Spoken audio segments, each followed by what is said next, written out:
તો સુરતના કઠોર ગામમાંથી ફટાકડાનું ગોડાઉન ઝડપાયું। કોઈપણ પ્રકારની ફાયર સેફટી વગર ગેરકાયદેસર રીતે બનાવવામાં આવેલું ફટાકડાનું ગોડાઉન કેટલાય સમયથી ધમધમતું હતું। સુરત જિલ્લા એસઓજીએ બાતમીના આધારે દરોડા પાડી કઠોર ગામ પાસેથી ગોડાઉન ઝડપી પાડ્યું હતું।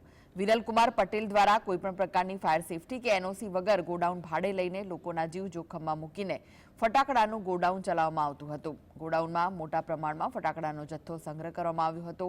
પોલીસે ઘટના સ્થળેથી 48 લાખથી વધુનો મુદ્દામાલ જપ્ત કરી ગોડાઉન ભાડે રાખી ફટાકડાના જથ્થાનો સંગ્રહ કરનાર વિરલ પટેલની ધરપકડ કરી હતી।